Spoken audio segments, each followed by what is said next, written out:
The sound of metal striking metal echoes through a humid jungle clearing in the Philippines, October 1944.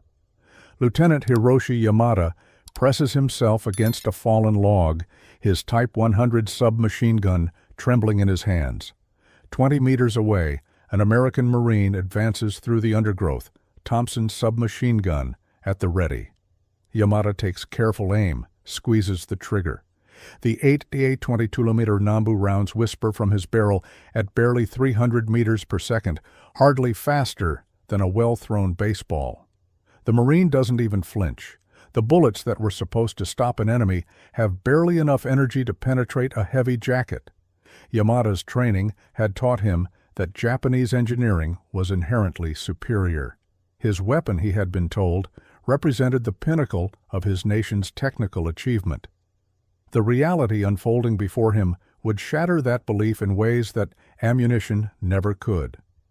This is the story of Japan's Type 100 submachine gun, the weapon that was supposed to give Japanese forces the firepower they needed in close-quarters combat. But it's really about the moment when an entire military philosophy collided with the unforgiving mathematics of ballistics and battlefield necessity, and what it reveals about the distance between institutional certainty and tactical reality, between what commanders want to believe and what soldiers desperately need to survive. The year was 1937. Shanghai burned under the weight of urban warfare, and Japanese Marines found themselves locked in brutal house-to-house fighting against Chinese defenders. The sprawling city had become a maze of rubble and death, where the long Arisaka rifles that had served Japan so well in open battle became unwieldy clubs in narrow alleyways and stairwells. Japanese commanders watched their men struggle with weapons designed for the battlefields of an earlier era, while Chinese forces wielded imported German MP-18 submachine guns with devastating effect. The lesson was clear: modern warfare demanded modern weapons. But the lesson they learned and the lesson they needed to learn were two very different things. Colonel Kijiro Nambu, Japan's most respected firearms designer, received orders to develop a domestic submachine gun. The project seemed straightforward enough. Japan had purchased nearly 6,000 Bergmann MP-18s and Solothurn S-100s from Switzerland and Austria throughout the 1920s and 1930s. These weapons had proven their worth in China. All Nambu had to do was create a Japanese version. Simple reverse engineering wrapped in the comfortable fiction that Japanese improvement was inevitable.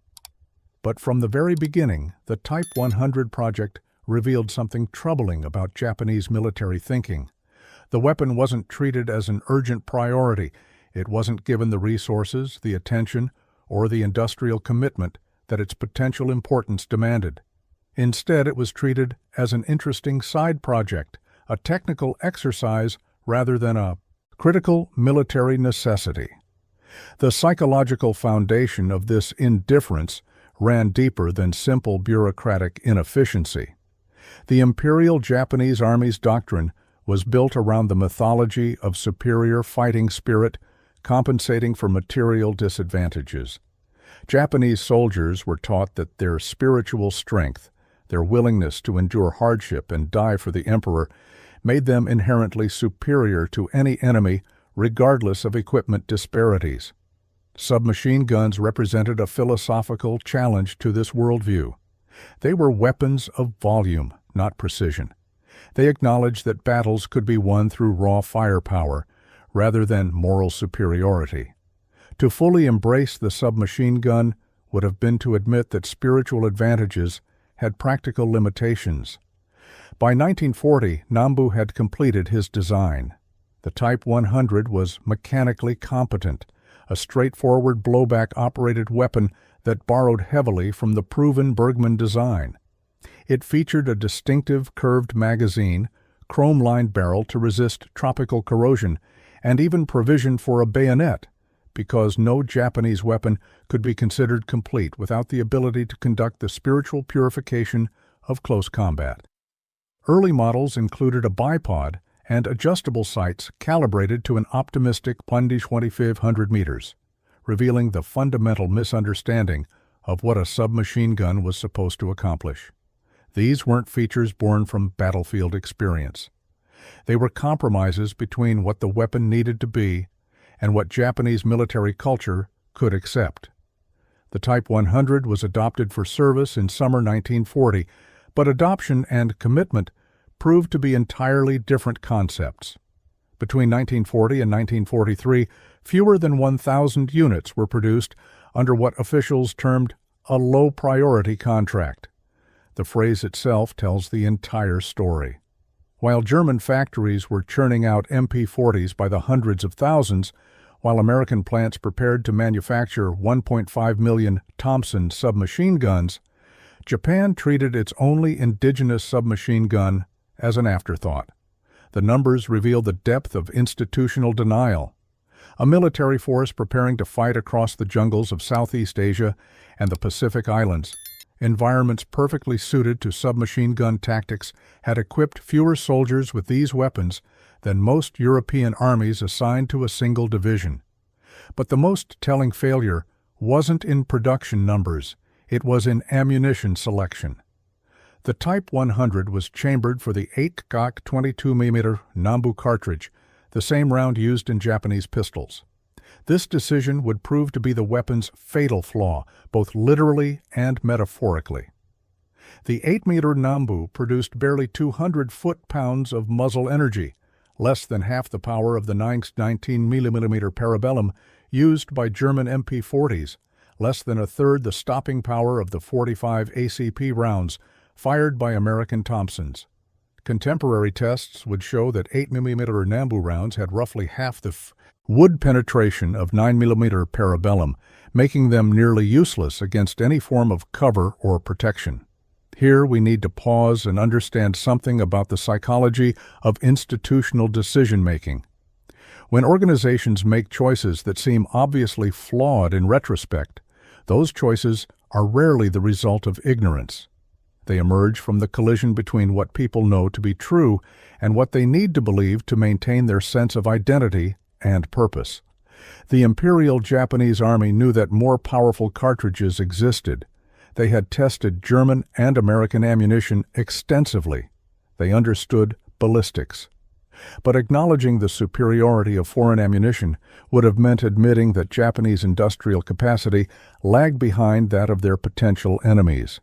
It would have required retooling production lines, redesigning weapons, and confronting the gap between national mythology and material reality. So they chose the 8mm Nambu, not because it was effective, but because it was available, not because it was powerful, but because it was Japanese. This was technological nationalism masquerading as practical decision-making, and it would cost Japanese soldiers their lives in every jungle engagement from Guadalcanal to Okinawa. The irony was devastating. Japan had created a submachine gun that fired rounds with less stopping power than many civilian hunting cartridges. They had built a weapon of war that whispered when it needed to roar. The first Type 100s reached combat units in late 1942, just as Japanese forces found themselves fighting the kind of close-quarters battles that submachine guns were designed to dominate. But instead of providing the firepower advantage that Japanese commanders expected, the Type 100 became a symbol of the growing gap between Japanese military assumptions and battlefield reality. American Marines encountering the weapon in the Solomon Islands quickly discovered that soldiers equipped with Type 100s were actually at a disadvantage compared to those carrying standard Arisaka rifles. The submachine gun's weak ammunition couldn't penetrate the thick jungle vegetation that provided natural cover, while its low rate of fire meant that volume of rounds couldn't compensate for individual round ineffectiveness. Intelligence reports from captured Type 100s revealed telling details about Japanese priorities. The weapons were beautifully finished, with precisely machined components and careful attention to details, like the chrome-lined barrel. Japanese manufacturers had invested significant effort in making the weapon resistant to humidity and corrosion.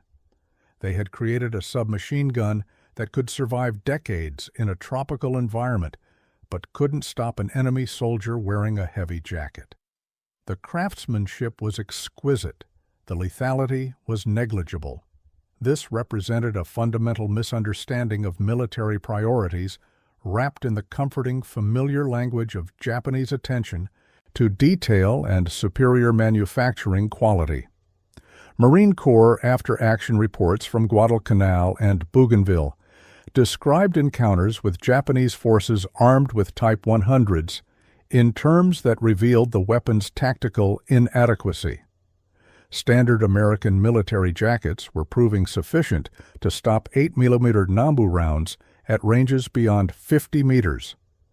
Marines who had been trained to take cover immediately upon hearing submachine gunfire learned to distinguish the distinctive sound of the Type 100 and realized that its threat was minimal compared to other Japanese weapons. The psychological impact was exactly the opposite of what submachine guns were supposed to achieve. Instead of forcing American forces to remain in cover, the Type 100's ineffectiveness actually encouraged more aggressive tactics. But the weapon's failure went beyond simple ballistics. Japanese tactical doctrine had never fully integrated submachine gun employment into their infantry tactics.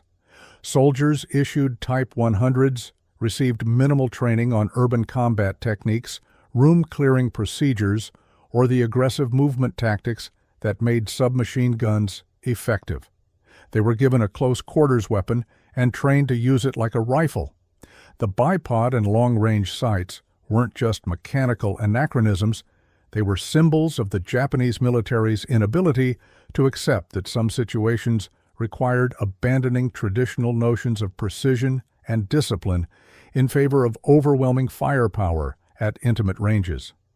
The psychological weight of carrying an ineffective weapon extended far beyond individual soldiers. Japanese unit commanders who had been promised that domestic weapons production would provide them with superior equipment found themselves leading men armed with submachine guns that were demonstrably inferior to weapons carried by troops they had been trained to consider their inferiors. The cognitive dissonance was profound. Officers who had built their careers on the assumption that Japanese technical superiority was a fundamental advantage discovered that their most modern infantry weapon was less effective than captured enemy equipment.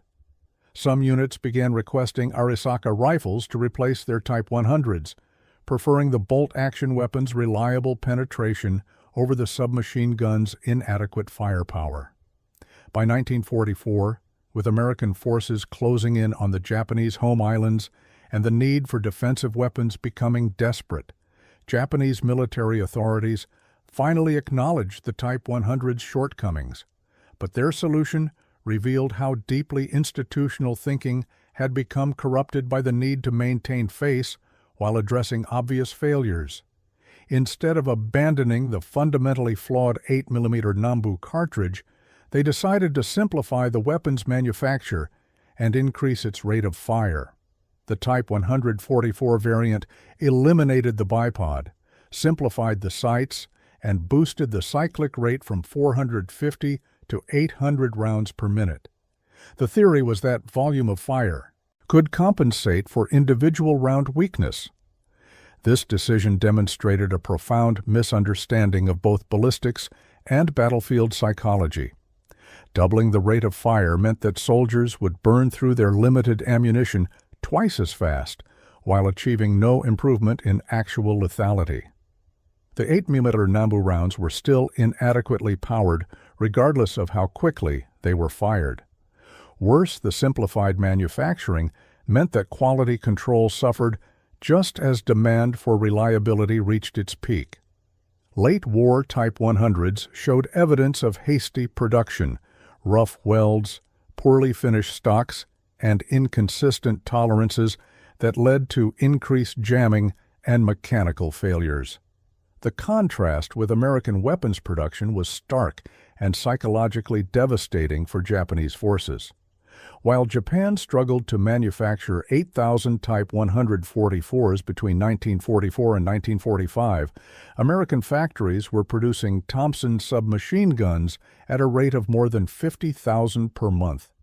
American soldiers were receiving weapons that fired ammunition with 3 times the stopping power of Japanese rounds, and they were receiving them in quantities that allowed entire units to be equipped with submachine guns, rather than having 1 or 2 weapons distributed among dozens of soldiers. The industrial gap wasn't just about numbers. It was about 2 fundamentally different approaches to military production: Japan's artisanal perfectionism versus America's pragmatic mass manufacturing. Japanese soldiers fighting on bypassed Pacific islands began reporting encounters with American infantry units where entire squads carried submachine guns. These weren't elite forces or specialized assault troops. They were ordinary American infantry equipped with weapons that outclassed anything in the Japanese arsenal. The psychological impact was devastating. Individual Japanese soldiers might maintain their fighting spirit through superior training and willingness to die for the emperor, but they couldn't overcome the simple mathematics of 3-to-1 firepower disadvantages multiplied across entire units. The mythology of spiritual superiority compensating for material disadvantage collapsed when the material disadvantage became impossible to ignore. The Type 100's failure illuminated a broader pathology within Japanese military thinking. The weapon had been designed not to be effective, but to be Japanese. Its shortcomings weren't accidental. They were the inevitable result of a system that prioritized national identity over tactical necessity. Japanese military leadership had created a feedback loop where admitting foreign superiority became impossible, because doing so would undermine the entire ideological foundation of their war effort. They were trapped by their own propaganda, forced to equip their soldiers with weapons they knew were inadequate, because admitting inadequacy would mean confronting the possibility that other aspects of their military superiority might also be mythical. The human cost of this institutional self-deception was measured in individual tragedies that multiplied across thousands of small unit engagements throughout the Pacific.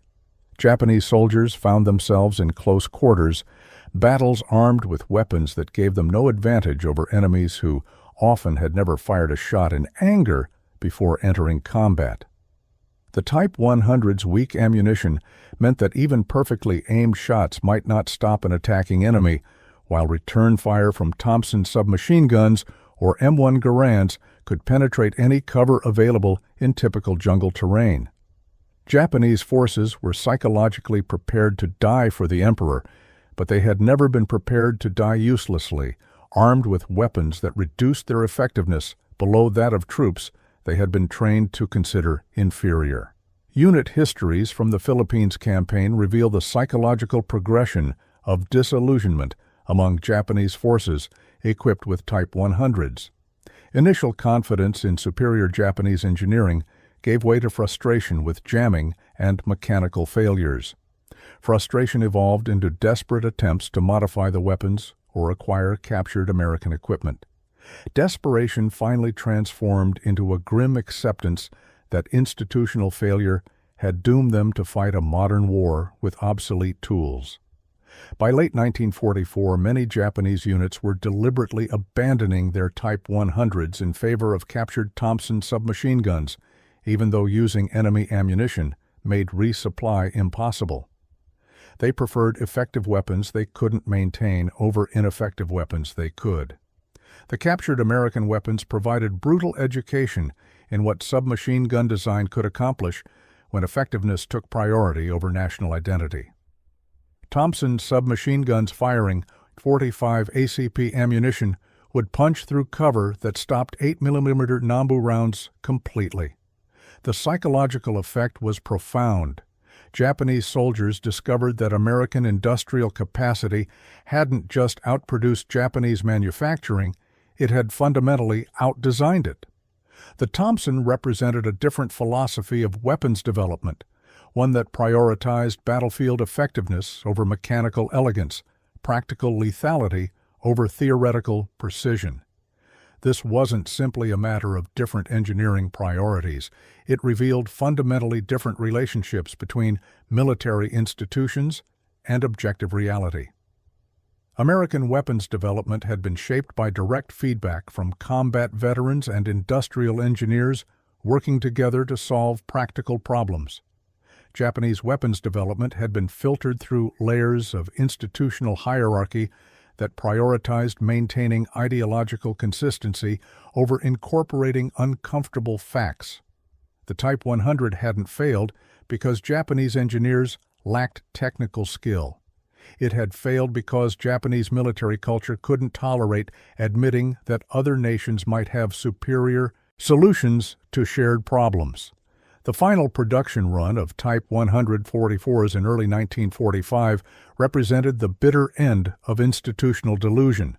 Japanese arsenals were producing weapons they knew were inadequate for soldiers who would never receive adequate training to use them effectively, firing ammunition that would never provide sufficient lethality to achieve tactical objectives. The manufacturing priority had shifted from creating effective weapons to maintaining the fiction that Japanese domestic production could compete with Allied industrial capacity. Quality control had collapsed to the point where individual weapons might or might not function properly, but they would bear Japanese markings and fire Japanese ammunition, and that symbolic achievement had become more important than practical effectiveness. American intelligence analysts studying captured Type 100s in late 1944 reached conclusions that extended far beyond simple weapons evaluation. The submachine gun had become a window into Japanese institutional psychology, revealing a military culture so committed to maintaining face that it would sacrifice tactical effectiveness rather than admit foreign superiority. Intelligence reports noted that Japanese forces were abandoning domestic weapons in favor of captured Allied equipment whenever possible, suggesting that individual soldiers understood realities that their commanders couldn't acknowledge. The gap between institutional policy and frontline practice had grown so wide that Japan was effectively fighting with two different armies, the one that existed in staff plans and the one that existed in combat zones. The contrast with German submachine gun development was particularly instructive. German forces had also begun the war with an inadequate appreciation for submachine gun potential, but German military culture retained sufficient flexibility to learn from experience and modify both doctrine and equipment accordingly. The MP-38 evolved into the MP-40 based on battlefield feedback and manufacturing constraints. Production was scaled up rapidly when tactical necessity demanded it. German forces had no ideological investment in proving that German ammunition was inherently superior to foreign alternatives. They simply used whatever worked most effectively. This pragmatic approach allowed German forces to field genuinely effective submachine guns in large numbers, providing tactical advantages that Japanese forces never achieved. The Type 100 story reveals something profound about the relationship between institutional culture and military effectiveness. Organizations that prioritize ideological purity over practical results create systematic blindness that extends far beyond individual weapon systems. Japanese military leadership had created a feedback loop where acknowledging any foreign superiority became impossible, because doing so would undermine the entire foundation of their strategic assumptions. They couldn't admit that. American submachine guns were more effective without also confronting the possibility that American industrial capacity, tactical doctrine, and overall military effectiveness might also be superior.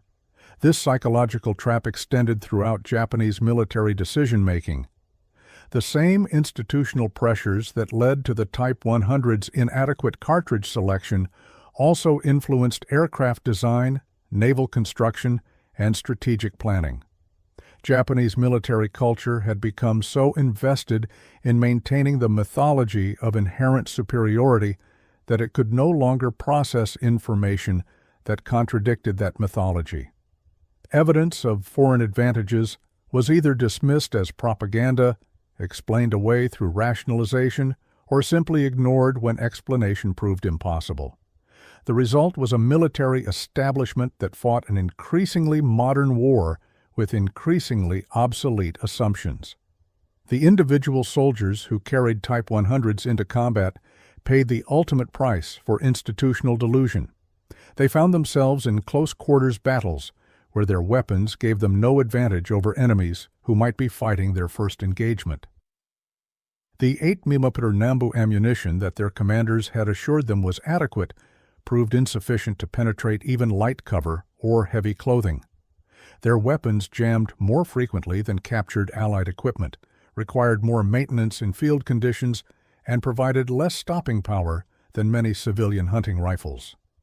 They had been equipped for war by leaders who prioritized symbolic achievements over tactical effectiveness. But perhaps the deepest tragedy was psychological.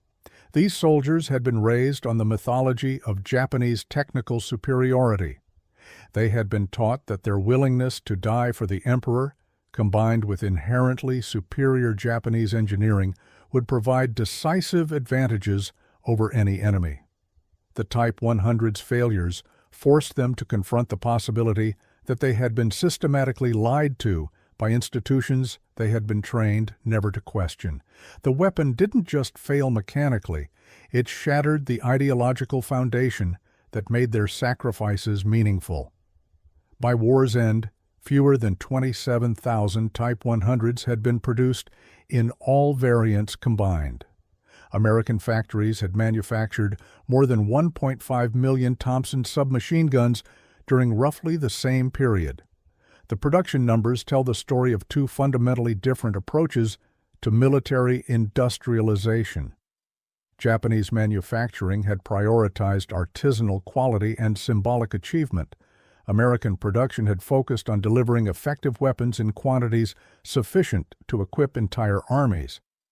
The philosophical gap was unbridgeable because it reflected deeper cultural assumptions about the relationship between industrial capacity and military effectiveness.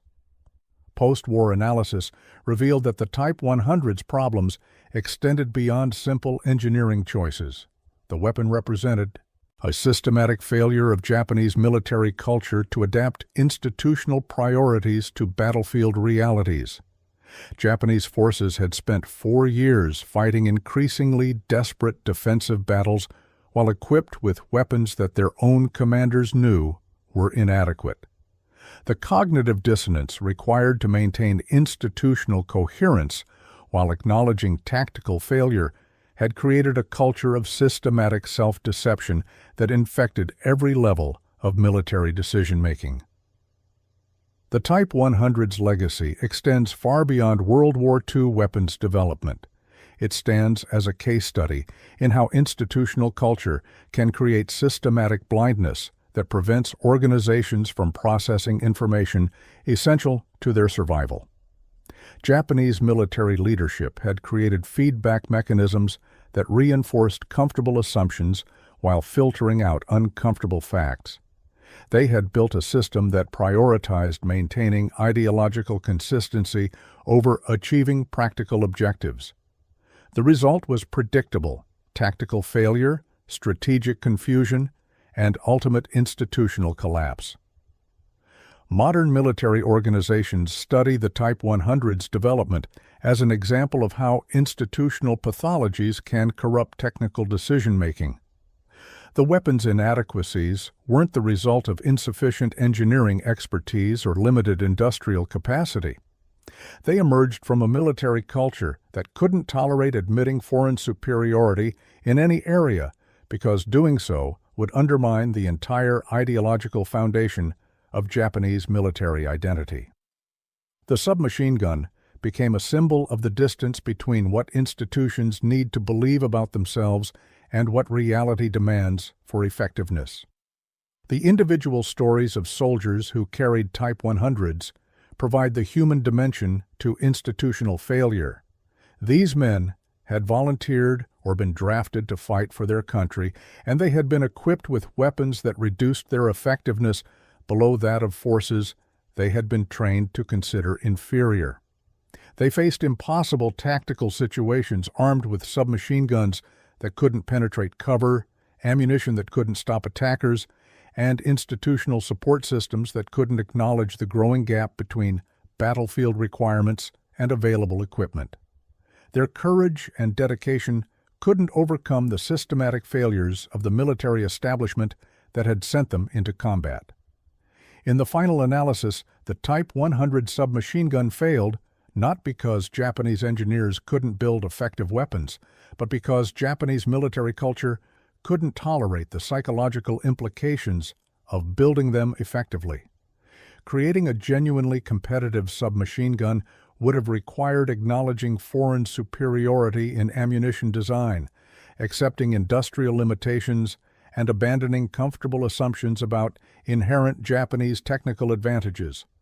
These acknowledgments would have forced institutional leaders to confront broader questions about strategic assumptions, tactical doctrine, and the relationship between national mythology and military effectiveness. The weapon stands as a monument to the human cost of institutional delusion. Thousands of Japanese soldiers died carrying submachine guns that whispered when they needed to roar, fired ammunition that barely stung when it needed to stop, and represented institutional priorities that valued symbolic achievement over tactical necessity. They had been betrayed not by enemy action, but by the systematic failure of their own military establishment to prioritize their survival over institutional face-saving. The Type 100's inadequacies weren't accidental. They were the inevitable result of a system that had lost the ability to distinguish between what it needed to believe and what reality demanded for success. The submachine gun that was supposed to give Japanese forces the firepower they needed instead became a symbol of everything wrong with Japanese military decision-making. It represented the gap between institutional certainty and battlefield necessity, between technological nationalism and tactical effectiveness, between what commanders wanted to believe and what soldiers needed to survive. In the end, the Type 100's greatest failure wasn't mechanical or ballistic. It was the failure to acknowledge that effectiveness matters more than identity, that reality trumps mythology, and that soldiers deserve weapons designed to help them win, rather than weapons designed to make their commanders feel better about themselves. The lesson extends far beyond military history. Any institution that prioritizes maintaining comfortable assumptions over processing uncomfortable information will eventually face the same choice that confronted Japanese military leadership: adapt to reality or be destroyed by it. The Type 100 submachine gun stands as a reminder that reality doesn't care about institutional identity, national pride, or ideological consistency. It only cares about what works. And what doesn't work will eventually exact a price that no amount of institutional face-saving can afford to pay.